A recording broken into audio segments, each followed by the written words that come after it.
बिस्मिल्लाहिर्रहमानिर्रहीम।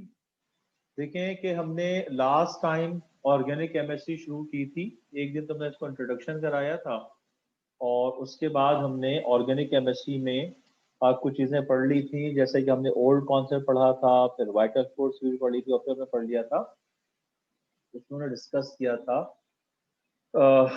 I think हमने modern concept पढ़ लिया था और फिर ये बताया था कि ऑर्गेनिक कंपाउंड हम ऐसे कंपाउंड को कहते हैं जिसमें कार्बन सिंगल, डबल और ट्रिपल कोवेलेंट बॉन्ड बनाता है, एक्सेप्ट द कार्बोनेट्स। ये मैं इसको शो करता हूँ तो देखिएगा जरा।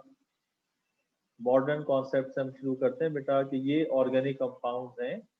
इन ऑर्गेनिक कंपाउंड्स में कहते हैं study of carbon compounds containing hydrogen, oxygen, nitrogen, oxygen, sulphur, phosphorus and halogen, except carbides, carbonates, bicarbonates, cyanides and oxides of carbon is called organic chemistry। तो इसमें एक और चीज ऐड कर दीजिएगा, इन कंपाउंड में जो है वो बेसिकली जो कार्बन है वो फॉर्म करता है सिंगल, डबल और ट्रिपल कोवलेंट बॉन्ड बना रहा होता है। इसमें बेसिकली कार्बन सिंगल, डबल और ट्रिपल कोवलेंट बॉन्ड ही बनाता है। तो मैंने आपको लास्ट क्लास में इनकी एग्जांपल्स बताई थी कि ऑक्साइड्स क्या हैं, कार्बोनेट्स क्या हैं, कार्बाइड्स क्या हैं, साइनाइड्स क्या हैं। अब इसके बाद देखें कि ऑर्गेनिक केमिस्ट्री की जो बुनियाद है एक्चुअली उसमें होता क्या है कि कार्बन के अंदर ये एबिलिटी होती है कि कार्बन सिमिलर एटम से, कार्बन से मिलकर और एक लॉन्गेस्ट चेन बना सकता है। ये जो एबिलिटी है सेल्फ कॉम्बिनेशन की, ये सेल्फ कॉम्बिनेशन सल्फर में भी है, सिलिकॉन में है और कार्बन में है। बट सल्फर के मैक्सिमम 8 एटम्स कंबाइंड होते हैं, सिलिकॉन के इससे ज्यादा होते हैं। जॉइंट स्ट्रक्चर बना रहा होता है वो डायमंड की शक्ल में। जी जी, डायमंड की शक्ल में। तो जो सेल्फ कॉम्बिनेशन होता है, इस सेल्फ कॉम्बिनेशन का जो प्रोसेस है, सेल्फ कॉम्बिनेशन को, इस प्रोसेस को हम नाम देते हैं कैटिनेशन का। जो सेल्फ कॉम्बिनेशन का प्रोसेस है, ये सेल्फ कॉम्बिनेशन का जो प्रोसेस है इसे हम कहते हैं कैटिनेशन। सेल्फ कॉम्बिनेशन के जो प्रोसेस को हम नाम देते हैं कैटिनेशन का। अच्छा, कैटेनेशन सल्फर में भी है, कैटेनेशन सिलिकॉन में भी है, कैटेनेशन कार्बन में भी है। लेकिन सल्फर और सिलिकॉन में एज कंपेयर टू कार्बन बहुत सिलेक्टिव कैटेनेशन है। कार्बन वाहिद एलिमेंट है जिसके अंदर हजारों और लाखों की तादाद में कार्बन एटम्स दूसरे कार्बन के साथ लिंक होता है, हजारों और लाखों की तादाद में। और ये लिंक होने के बाद एक लॉन्गेस्ट चेन, ओपन या ब्रांच चेन फॉर्म करता है। ये मैं अभी आपको डिस्कस करूंगा, ओपन चेन बनाता है या ब्रांचेस ये फॉर्म कर रहा होता है। इन सब में जो कार्बन है, इन सब के अंदर जो कार्बन है उसकी सेल्फ कॉम्बिनेशन है। तो अब इस प्रोसेस को हम कहते हैं कैटिनेशन। जो प्रोसेस होगा ये क्या कहलाएगा, कैटिनेशन कहलाएगा। और प्रोसेस का नाम कैटिनेशन है बेटा। इसको हम क्या कहेंगे, इसको हम कहेंगे the property of carbon atom to bond और link itself with its own atom to form a long chain is known as catenation। कि कार्बन एटम की ऐसी प्रॉपर्टी को जिसमें कार्बन इटसेल्फ कंबाइंड होता है दूसरे कार्बन एटम से और वो लॉन्ग चेन बना सकता है, लॉन्गेस्ट पॉसिबल चेन बना सकता है। वो ब्रांचेस भी हो सकती हैं, वो अनब्रांच चेन भी हो सकती है।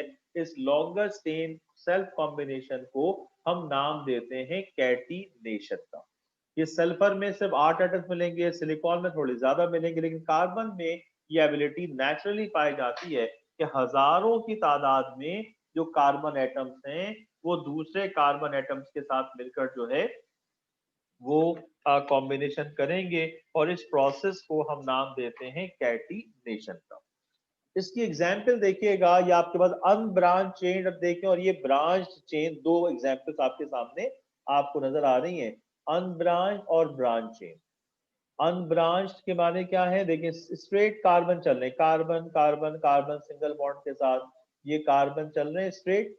और इसके साथ जो है आप देखिएगा इसके साथ जो है वो क्या हो जाएगा, इसके साथ देखें ये कार्बन कार्बन कार्बन, और इसके बाद एक और कार्बन के साथ आगे एक इसकी ब्रांच बन गई।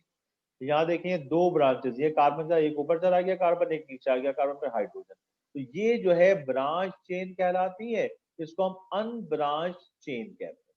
यहाँ पे दोनों एंड इसके ओपन होंगे, एक ब्रांच चेन कहलाएगी और एक को हम कहेंगे अनब्रांच चेन। और ये जो प्रोसेस है, जिस प्रोसेस में कार्बन इटसेल्फ कंबाइंड होता है विद अदर कार्बन एटम, इस प्रोसेस को हम कहते हैं कैटीन।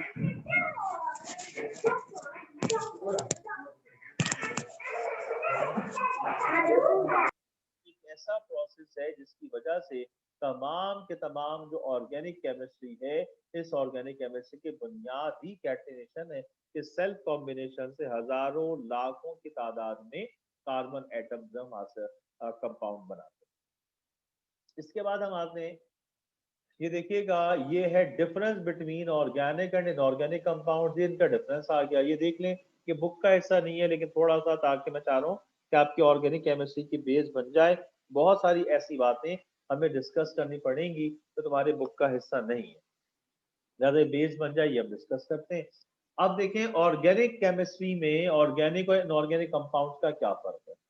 जो ऑर्गेनिक कंपाउंड्स हैं इनके लिए कार्बन इज एसेंशियल एलिमेंट, और इनऑर्गेनिक के लिए कार्बन इज नॉट एसेंशियल।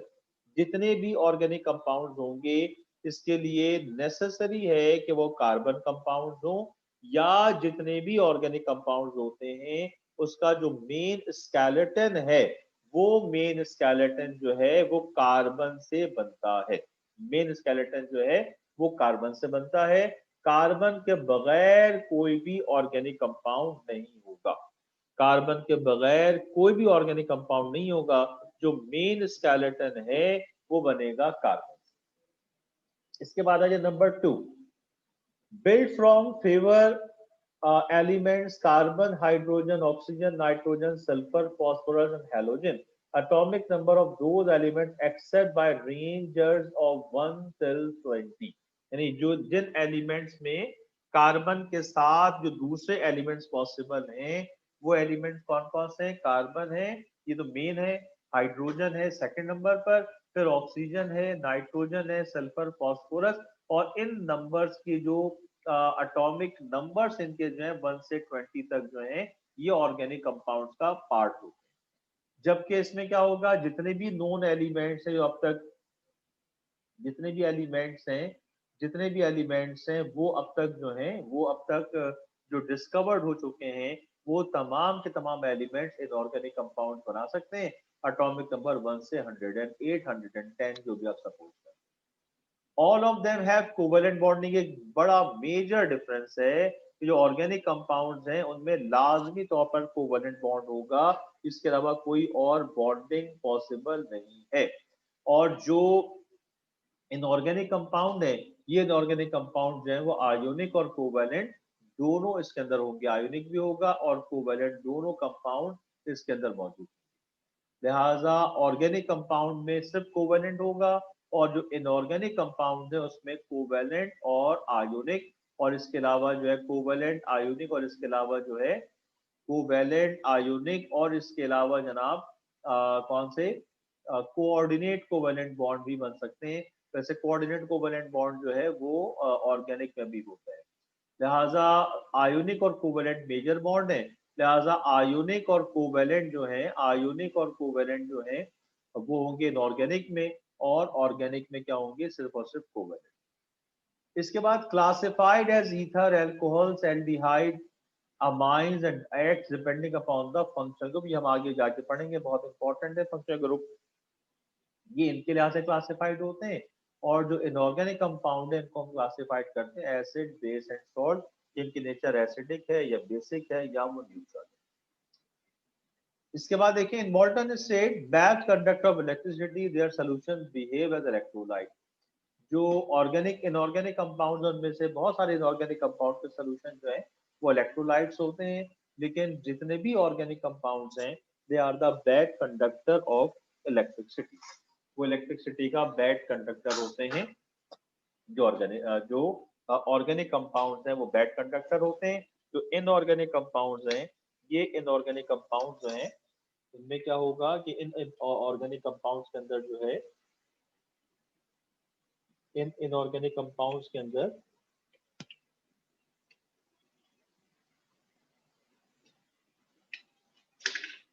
इसमें कुछ ऐसे कंपाउंड भी होते हैं जो इलेक्ट्रिसिटी का गुड कंडक्टर होते हैं, कुछ जो नॉन मेटल और बैड कंडक्टर होंगे। इसके बाद they are stable insoluble है, ये सॉल्युबल लिखा है, सॉल्युबल है, they are soluble in organic solvent and insoluble in the organic solvent. जो ऑर्गेनिक कंपाउंड्स हैं वो ऑर्गेनिक सॉल्वेंट में सॉल्युबल है, लेकिन इन ऑर्गेनिक सॉल्वेंट के अंदर ये इनसॉल्युबल होंगे। ऑर्गेनिक सॉल्वेंट में सॉल्युबल है, लेकिन जो इनऑर्गेनिक सॉल्वेंट होंगे उसके अंदर क्या होंगे, ये इनसॉल्युबल होंगे, यानी इनऑर्गेनिक सॉल्वेंट में ये डिसॉल्व नहीं होते। ये जो ऑर्गेनिक सॉल्वेंट हैं उनमें डिसॉल्व हो जाएंगे, जबकि इनऑर्गेनिक कंपाउंड जो है वो ऑब्वियसली जो ऑर्गेनिक कंपाउंड है वो डिसॉल्व कहाँ पर हो जाएंगे, वो इनऑर्गेनिक सॉल्वेंट में डिसॉल्व हो जाएंगे। Their reaction are complex, slow and molecular and usually require catalyst. ये भी important point है। Their reactions are simple, fast and catalyst is rarely required. जो inorganic compounds के reactions हैं वो fast होते हैं, simple होते हैं और उसके अंदर कुछ reactions में catalyst required होता है और कुछ reactions में catalyst required नहीं होता। लेकिन जो ऑर्गेनिक कंपाउंड के रिएक्शंस हैं, ये ऑर्गेनिक कंपाउंड के रिएक्शन ऑर्गेनिक रिएक्शंस कॉम्प्लेक्स होते हैं और स्लो होते हैं और इसके अंदर हमें नॉर्मली जो है इनमें हमें कैटलिस्ट की रिक्वायरमेंट होती है, क्योंकि स्लो है तो इस रिएक्शन को फास्टर करने के लिए हमें कैटलिस्ट जो है वो रिक्वायर्ड होता है। इसके बाद आ जाए कि their most chemical properties are contributed by a part of compound called functional group.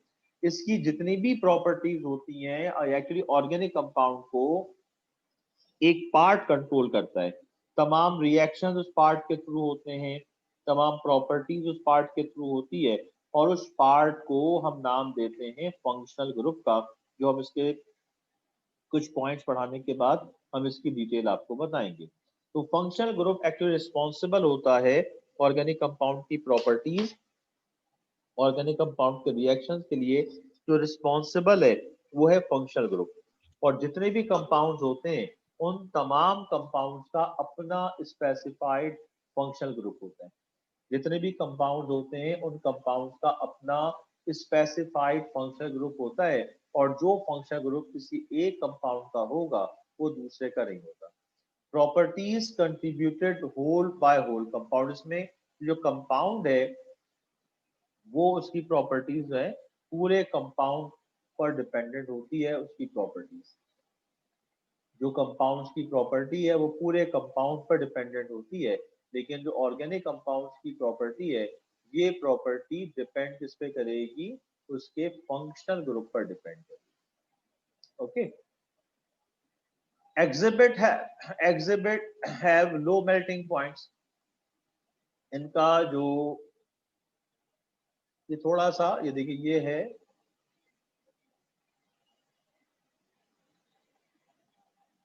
Low melting point नहीं है, इसको मैं जरा चेंज कर दूं, ये है एग्जिबिट आइसोमेरिज्म। इसको आप ऐसे कर सकते हैं कि आइसोमेरिज्म, बेटा ये ऑर्गेनिक कंपाउंड्स में आइसोमेरिज्म होते हैं और यहाँ पर no isomerism possible. Exhibit isomerism, isomerism क्या होंगे कि कुछ ऐसे कंपाउंड्स होते हैं जिनका स्ट्रक्चरल फॉर्मूला सेम होता है, मॉलिक्यूलर फॉर्मूला उसका डिफरेंट होता है। इन कंपाउंड को इस प्रोसेस को हम आइसोमेरिज्म कहते हैं, आगे इसको बहुत डिटेल से पढ़ेंगे। और इनऑर्गेनिक में कोई आइसोमेरिज्म नहीं होता। ऑर्गेनिक के अंदर जो मेल्टिंग और बॉइलिंग पॉइंट है वो लो होते हैं और इनऑर्गेनिक के melting boiling point as compare to the organic high होते हैं। They are volatile, flammable and combustible. Non volatile, non flammable है, नॉन कंबस्टाइल।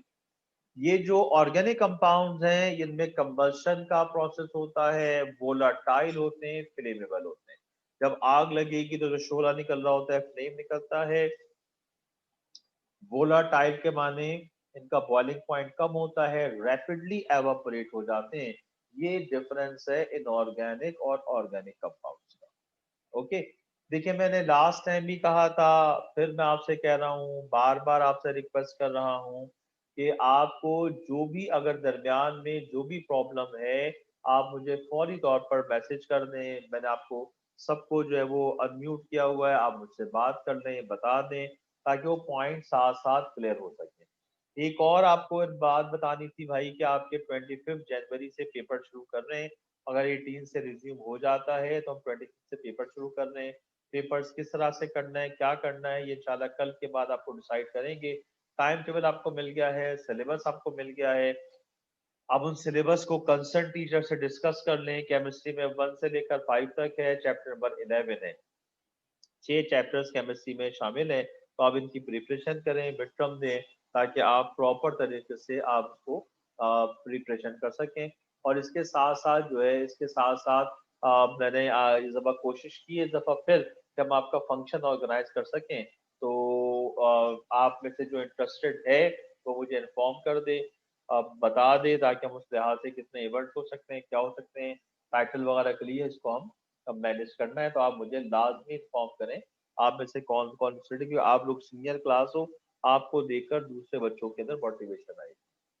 तो अगर कोई भी प्रॉब्लम हो तो उसको आप साथ साथ डिस्कस कर लिया करो बेटा।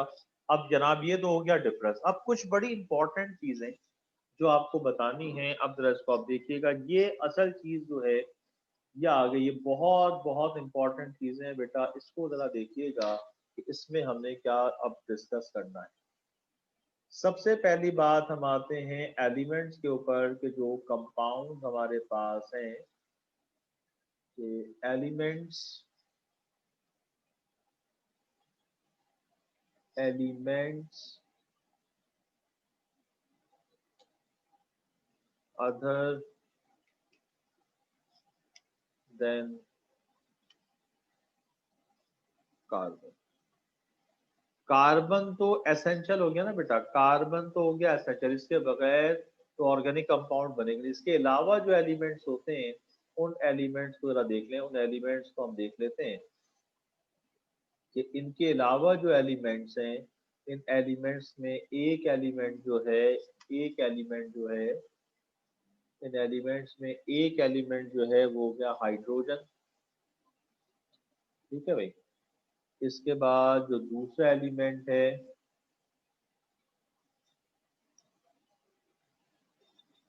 एक एलिमेंट तो हो गया हाइड्रोजन, दूसरा एलिमेंट जो है ये हो गया,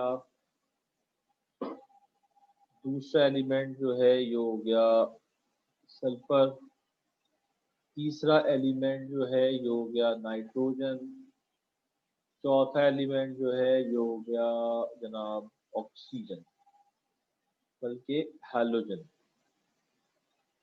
हैलोजन के क्या माने हैं भाई? हैलोजन के माने जो है वो है क्लोरीन, वो है वो है क्लोरीन, ब्रोमीन और आयोडीन।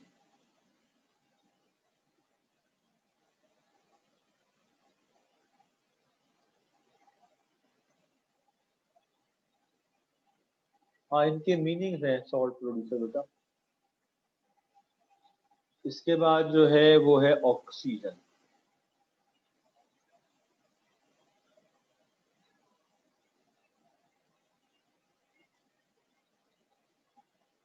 ये हमारे पास ये एलिमेंट्स हैं।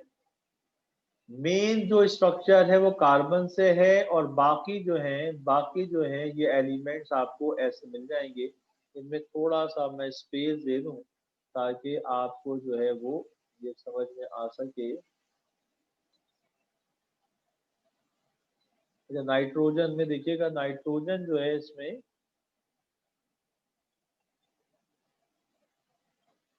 ये मैं इसकी लाइनें ड्रॉ कर, देखिएगा हाइड्रोजन के अंदर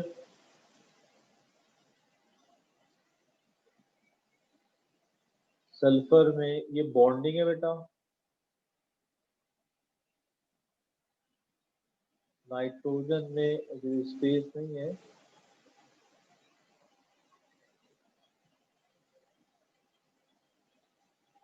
हेलोजन 1 ऑक्सीजन 2। ये इनकी वैलेंसीज मैंने मेंशन कर दी है कि ये इनके हाइड्रोजन की एक वैलेंसी होती है, सल्फर की 2 होती है, नाइट्रोजन की 3 होती है, हेलोजन 1 और ऑक्सीजन की 2 वैलेंसी। ठीक है, इसके बाद हम आते हैं जनाब, इसके बाद देखिएगा हम आते हैं इसमें कि बॉन्ड ऑफ कार्बन, ये जरा देखिएगा,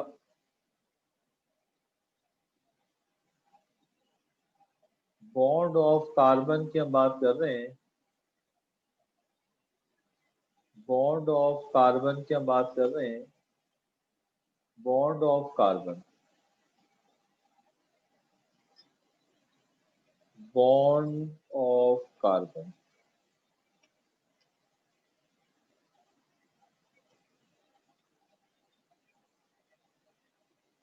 अब तो देखो बेटा, इसके अंदर क्या है कि कार्बन, बेसिकली कार्बन जो है, जरा गौर से देखना, जब हम बात करते हैं कार्बन की, तो कार्बन के अंदर क्या हो रहा है भाई, कार्बन, इस कार्बन के जो है वो 4 बॉन्ड पॉसिबल हैं।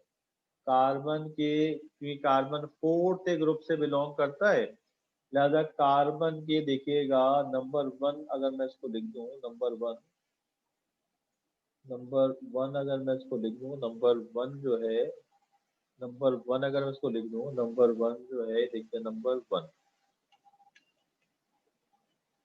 ये देखो बेटा, अब हम बात करते हैं कार्बन के जो है, कार्बन के जो है वो 4 बॉन्ड पॉसिबल है। कार्बन के 4 बॉन्ड पॉसिबल हैं, और ये जो बॉन्ड है कार्बन की, जरा देखिएगा, कार्बन के जो 4 बॉन्ड है वो किस तरीके से हैं कि कार्बन में एक तो होगा बेटा, देखिए ये सिंगल कोवलेंट बॉन्ड बनाएगा कार्बन, यहाँ देखिएगा और ये सिंगल कोवलेंट बॉन्ड। अगर कार्बन सिंगल कोवलेंट बॉन्ड बनाएगा, इसको अच्छी तरह याद रखना बेटा, अगर कार्बन सिंगल कोवलेंट बॉन्ड बनाएगा तो एक कार्बन जो है अगर सिंगल कोवलेंट बॉन्ड बनाएगा तो एक कार्बन 4 एलिमेंट से मिल सकता है। एक कार्बन जो है वो 4 एलिमेंट से मिलेगा अगर कार्बन सिंगल कोवलेंट बॉन्ड बनाए। अगर कार्बन सिंगल कोवलेंट बॉन्ड बनाता है तो एक कार्बन जो है, एक कार्बन जो है वो 4 एलिमेंट से मिलेगा।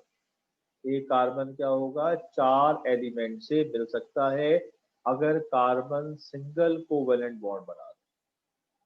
अगर कार्बन सिंगल कोवलेंट बॉन्ड बना रहे तो जो एक कार्बन है, एक कार्बन जो है ये 4 एलिमेंट के साथ कंबाइंड हो सकता है। अगर कार्बन सिंगल कोवलेंट बॉन्ड बना रहा है तो एक कार्बन 4 एलिमेंट के साथ मिल सकता है, ये 4 एलिमेंट से मिलेगा। ठीक है भाई, ये हो गया नंबर 1। नंबर 2 पे अगर हम आ जाएं, नंबर 2 पे अगर हम देखें तो कार्बन जो है अगर डबल कोवलेंट बॉन्ड बना रहा है कार्बन, अगर कार्बन डबल कोवलेंट बॉन्ड बना रहा है, अगर कार्बन डबल कोवलेंट बॉन्ड बना रहा है तो याद रखिएगा जो कार्बन है यहाँ बना रहा है, ये देखिए ये डबल कोवलेंट बॉन्ड बना रहा है, ये डबल कोवलेंट बॉन्ड बन गया, तो यहाँ पर ये एक और ये एक, ये 2 एलिमेंट से मिल सकता है, यानी एक के साथ डबल बॉन्ड, मजीद 2 एलिमेंट से। और सेकंड ऑप्शन इसका क्या है, सेकंड ऑप्शन ये होगा, जो कार्बन जो है, जो कार्बन है, सेकंड ऑप्शन क्या है बेटा, कि अगर डबल कोवलेंट बॉन्ड बना रहा है, अगर डबल कोवलेंट बॉन्ड बना रहा है, अगर डबल कोवलेंट बॉन्ड बना रहा है तो उसका सेकंड ऑप्शन क्या है, देखिएगा सेकंड ऑप्शन क्या है कि अगर डबल कोवलेंट बॉन्ड बना रहे तो इसका सेकंड ऑप्शन ये है कि एक डबल बॉन्ड यहाँ बना ले, ये एक डबल बॉन्ड यहाँ बन जाएगा और एक डबल बॉन्ड यहाँ बन जाएगा। यानी अगर सिंगल बॉन्ड है तो 4 एलिमेंट से मिलेगा, एक डबल बॉन्ड है 3 एलिमेंट से मिलेगा, दो डबल बॉन्ड्स हैं तो 2 एलिमेंट से मिलेगा। और अगर कार्बन जो है वो बनाता है ट्रिपल कोवैलेंट बॉन्ड,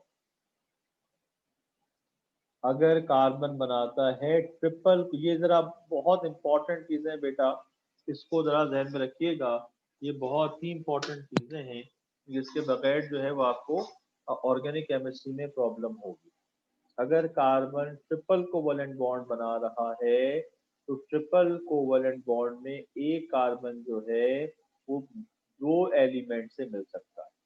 अब जरा इसको बहुत अच्छी तरह से क्लियर करें।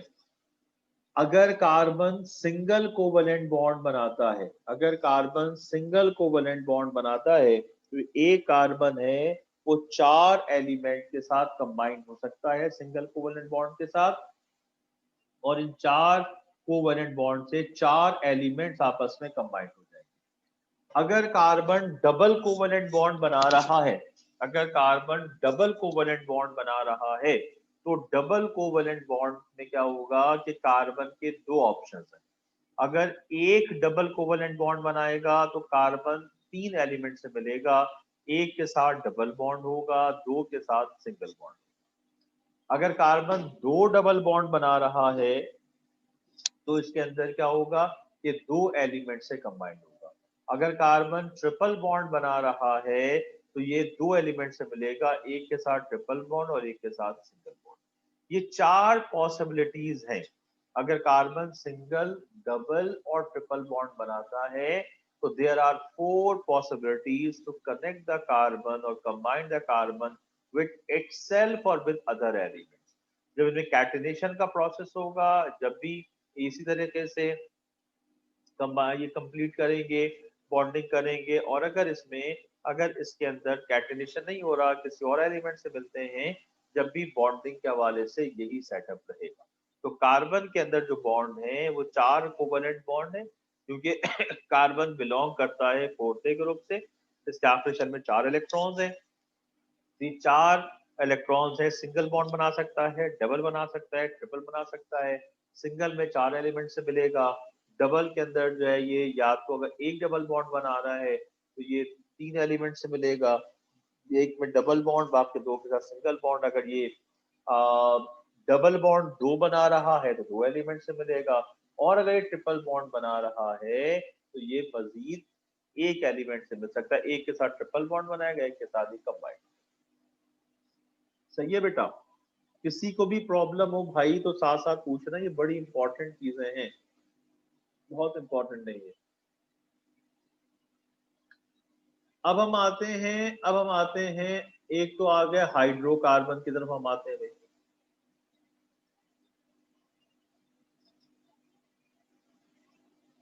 पहले यहां लिख दूं मैं हाइड्रोकार्बन।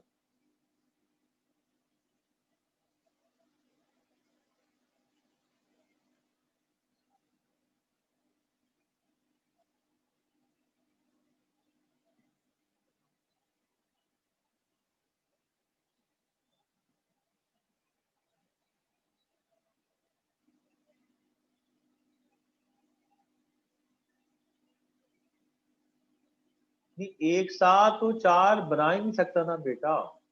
अगर कार्बन ने एक साथ चार बॉन्ड बना लिए तो वो तो कोई मॉलिक्यूल ही नहीं बन पाएगा ना, कैसे बनेगा? क्योंकि शेयरिंग के लिए कार्बन के पास शेयरिंग के लिए जो है वो दूसरा एटम भी तो चाहिए ना। अगर फर्ज कर लें कार्बन ने चार बना लिए तो फिर अगला मॉलिक्यूल कैसे बनेगा? वो दो ही एटम्स मिल पाएंगे, बाकी को गुंजाइश नहीं होगी आगे बढ़ जाने की। इसलिए ये जैसे देखिए ये चीजें, ये नेचुरल प्रोसेस है बेटा। अगर कार्बन ने, तो वैसे आप फिजिकली देखें, साइंस के हवाले से चार बन गए तो चार बनने के माने क्या है कि दो ही एटम, दो ही आपस में कंबाइंड होकर भाग तो नहीं सकते, ठीक है ना। और ये आठ इलेक्ट्रॉन्स एक साथ हो नहीं सकते। और अगर आप साइंटिफिकली देखें तो एक्चुअली क्या होता है, इनको अपना ऑक्टेट कंप्लीट करना होता है, इनको अपना ऑक्टेट कंप्लीट करना होता है। अगर चार एटम्स इसके आ गए, चार इलेक्ट्रॉन दूसरे के आ गए तो उसका ऑक्टेट कंप्लीट नहीं हो पाएगा, ठीक है ना। और इसके अलावा अगर ये चारों मिल जाते हैं, क्योंकि मैक्सिमम जो बॉन्ड्स बन रहे हैं आपने पढ़ा होगा वो तीन ही बॉन्ड है, सिंगल है, डबल है और ट्रिपल है। ट्रिपल के माने क्या है? जिसमें छह इलेक्ट्रॉन, तीन इलेक्ट्रॉन एक एटम के और तीन इलेक्ट्रॉन दूसरे एटम के म्यूचुअली जो है वो शेयर होते हैं, ठीक है ना। अगर कार्बन ने चारों बना लिए फर्ज कर लें तो इसके बाद आगे चेन कैसे बनेगी? यहाँ तो ये सिंगल बॉन्ड है तो ये चेन पॉसिबल है ना बेटा, और यहाँ पर भी कार्बन के साथ मिल रहा है और यहाँ पर भी कार्बन के साथ मिलेगा तो ये आगे चेन बनेगी, अदरवाइज चेन पॉसिबल नहीं हो। अच्छा हाइड्रोकार्बन देख लें, हाइड्रोकार्बन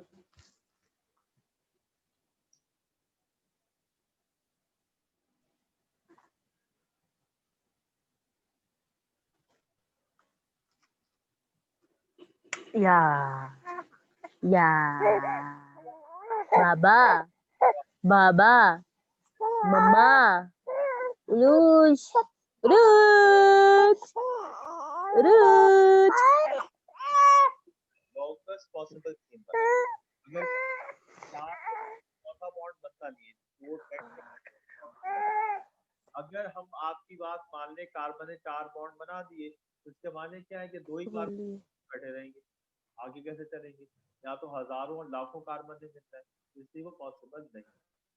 अच्छा इसके देखिए हाइड्रोकार्बन हम कहते हैं, हाइड्रोकार्बन जो है ये हम कहते हैं, इसको याद, सारी बातें याद रखना, ये कहलाते हैं कंपाउंड ऑफ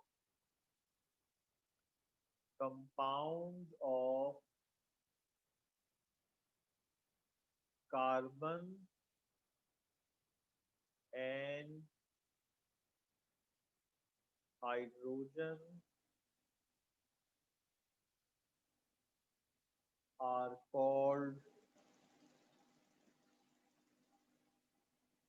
called hydrocarbon.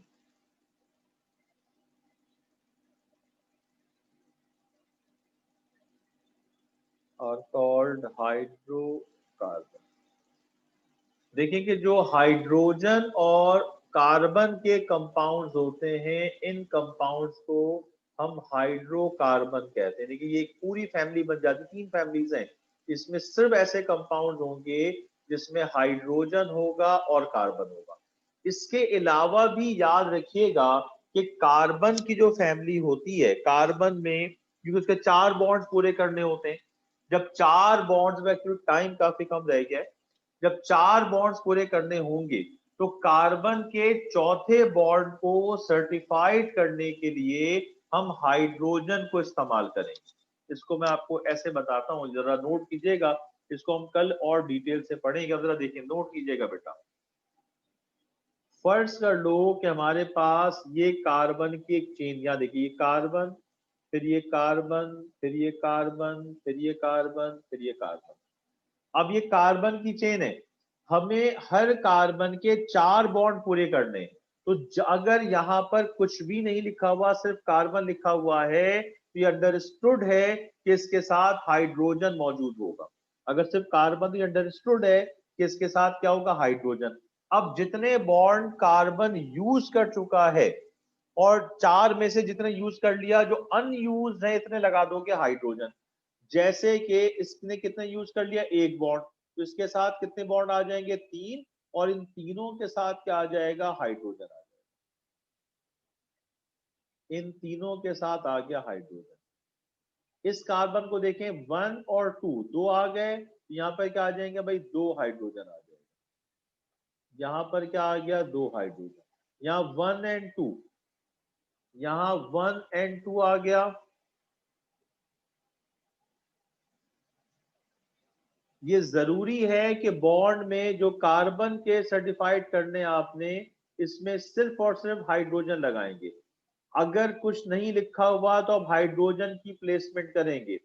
अगर कोई और एलिमेंट जो मैंने यहाँ पे लिखे हैं कि हाइड्रोजन के साथ सल्फर, नाइट्रोजन, हेलोजन, ऑक्सीजन, अगर ये एलिमेंट उस कंपाउंड का हिस्सा है तो तुम्हें वो मेंशन कर दिया जाएगा। अगर मेंशन नहीं किया जा रहा तो ये अंडरस्टूड है कि उसके अंदर सिर्फ और सिर्फ हाइड्रोजन है। ये आप देख लें। तो कार्बन के जो बॉन्ड्स हैं, इन बॉन्ड्स को हम सेटिस्फाइड करते हैं किसके साथ, हाइड्रोजन के साथ। अगर कोई और एलिमेंट होगा तो वहां मेंशन किया जाएगा। अगर कोई भी एलिमेंट मेंशन नहीं है तो इसके माने वहां अंडरस्टूड है कि हाइड्रोजन।